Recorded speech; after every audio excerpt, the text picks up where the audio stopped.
The Indian government on 23rd February of 2026 has unveiled its first comprehensive anti-terror policy. In fact, it is a historical first with respect to the Indian state, primarily because even though we are a victim of terrorism for the past 40 years plus, now the Indian government has resolved in order to treat terrorism as a comprehensive problem which requires a policy response from the side of the government.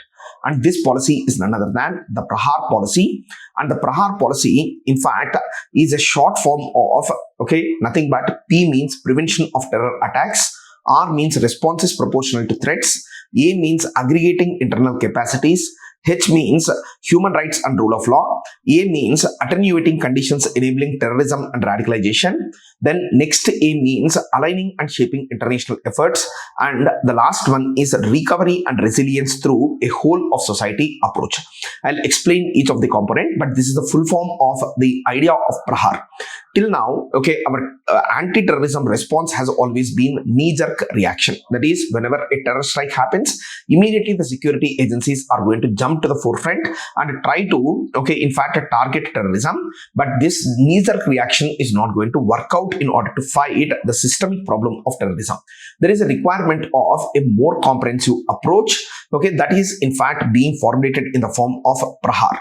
The first and foremost one is proactive intelligence. As we know that terrorism most of the times can be compromised on the basis of availability of readily usable intelligence for the agencies. They can counter terror attacks. Then the second one is, so in fact the government has very clearly stated that there is going to be a swift response against terrorism, but the response is not going to be disproportionate, primarily because disproportionate responses usually lead to radicalization.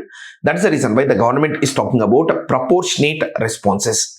Then apart from the proportionate responses, so in fact the government was talking about aggregating internal capacities.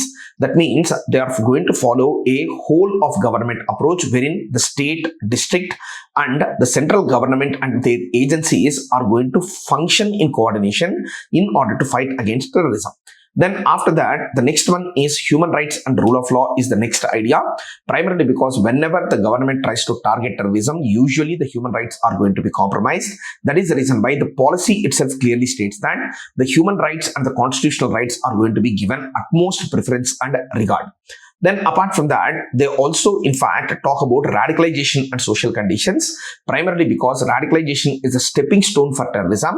The government is trying to think of targeting radicalization, and it also proposing the idea of international cooperation, primarily because terrorism is a global threat, not a national threat. Then last and finally, when it comes to recovery and resilience, the government wants to follow a whole of society approach wherein first and foremost the society would be given highest priority in fact bouncing back after a terror strike.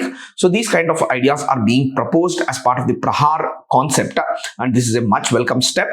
And a country which has been a victim of terrorism for decades together, formulating a policy that too for the first time is a very welcome measure. Let's see and hope that PRAHAAR is going to in fact really work like a wall, a protection wall for India against terrorism. Thank you.